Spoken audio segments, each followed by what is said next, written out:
Kisah pemuda kaya yang jadi cleaning service. Episode 22. Kenshin, yang waktu itu didatangi staf kantornya dengan membawa uang 50 juta. Plus ada tambahan kata, "Mas kalau kurang nanti saya ambilkan di kantor." Mendengar itu, ibarat kena duren jatuh, sakitnya tak terbayang. Bos kontrakan menjadi kikuk ketika Kenshin pun bertanya, "Gimana Bu, apa jadi rumahnya ini dijual?" Bos rumah yang sebelumnya meremehkan banget Kenshin ini, bahkan tak menggubrisnya dan akan meninggalkannya. Terhitung, kini belum 15 menit berlalu. Ucapannya menjadi senjata makan tuan, ibarat air ludah ditelan sendiri. Lalu ia menariknya kembali. Wajah masamnya dipaksa seakan menjadi santun, lalu berkata, "Jaja jangan segitulah bos," gemeter bahasa tubuhnya. Hingga kata yang dikeluarkan terdengar rada gak jelas. Lebih lanjut ia berkata, "Yang tadi itu kan cuman bercanda saja. Mama masak sing dimasukkan ke hati." Nadanya mirip orang lagi gagap. Lalu dengan mengedip-ngedipkan mata, ia melirik ke anak buahnya. Lebih lanjut ia bicara sendiri. "Masak ya, rumah yang dekat kompleks perusahaan itu cuman seharga 200 juta bos, kan gak masuk akal banget ya." Pemuda yang baru saja ia remehkan, ia sebut pula sebagai orang yang tidak jelas, tiba-tiba saja dipanggil bos. Ririn termangu yang melihat Kenshin, beserta ibunya yang masih ada di pinggir kursi. Lalu Kenshin pun bertanya ke bos rumah itu, terus minta berapa maunya Bu. Si bos yang memang lagi kebetulan butuh duit, lagian rumahnya juga banyak.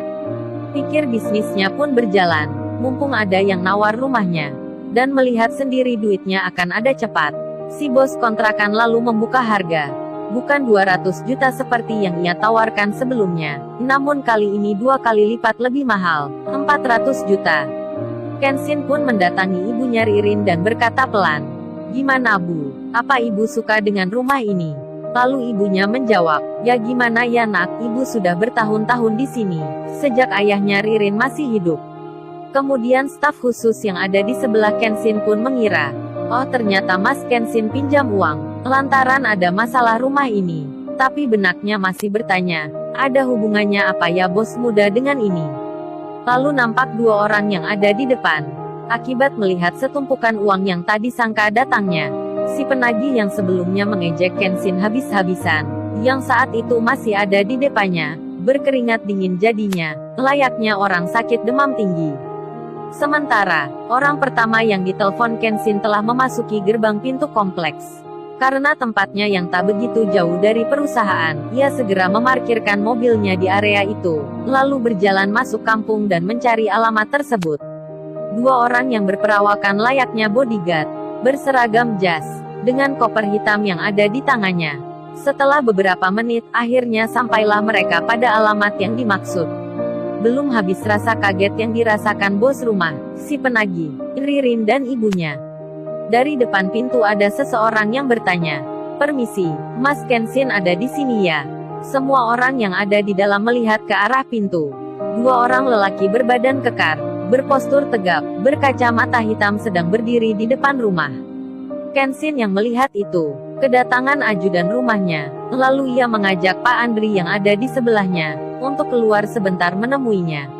Ajudan yang ada di luar kemudian memanggil, "Tuan muda, ini uangnya sudah kami bawa," sambil menunjuk sebuah koper hitam. Lalu Kenshin pun berbicara pada Pak Andri, "Terima kasih ya Pak, sudah datang dengan cepat dan membawa uangnya." Maksudnya uang 50 juta yang sekarang ada di dalam rumah, dan dijaga anak buahnya itu. Lalu Kenshin menunjuk koper hitam. Dibukalah koper tersebut, koper yang berisi penuh uang, lalu diambillah dengan nominal yang sama 50 juta. "Ini Pak, terima kasih ya, saya kembalikan lagi." Pak Andri menjawab, "Iya sama-sama. Barangkali ada lagi yang bisa saya bantu Mas." Lalu Kenshin pun teringat, "Oh iya, saya minta tolong lagi ya Pak. Ini tadi saya disuruh tamu yang ikut meeting, menyuruh saya beli buku dan alat tulis. Bisa minta tolong ya Pak untuk berikan ini mungkin akan dipakai." "Bisa sekali Mas, segera saya akan berikan." Pak Andri yang merasa terharu, Mas Kenshin yang bisa hidup mewah, tapi memilih hidup sederhana, bahkan bekerjanya cleaning service, dan masih mau diperintah orang, seperti beli alat tulis ini. Lalu kembalilah Pak Andri ke kantor bersama anak buahnya. Kemudian, Kenshin dan 2 orang tersebut masuk rumah Ririn. Mereka yang ada di dalam pun melihat seorang cleaning service diapit 2 orang, layaknya bodyguardnya. Si bos rumah yang melihat itu cepat-cepat pula menanyakan kembali perihal rumah yang akan dibeli. Dia tak mau tahu siapa Kenshin, yang penting ada uang, itu sudah cukup. Lalu Kenshin pun bicara pada Ririn. "Rin, apa kamu suka tinggal di rumah ini?" Lantas Ririn pun malah bertanya pada ibunya. "Gimana Bu, tinggal di sini rasanya?" Ibunya pun menjawab, "Rin, kita ini orang yang tak punya rumah, jadi tak ada pilihan lain seperti halnya orang kaya. Bila kontrakan terbayar saja, kita sudah bersyukur loh." Lalu Kenshin pun bicara pada ibunya Ririn. "Bu, untuk bayar kontrakannya gak jadi saja ya, tapi sebagai gantinya, saya belikan rumah ini untuk ibu." Bersambung. Lalu, bagaimana kisah selanjutnya? Subscribe channel ini untuk episode berikutnya. Terima kasih.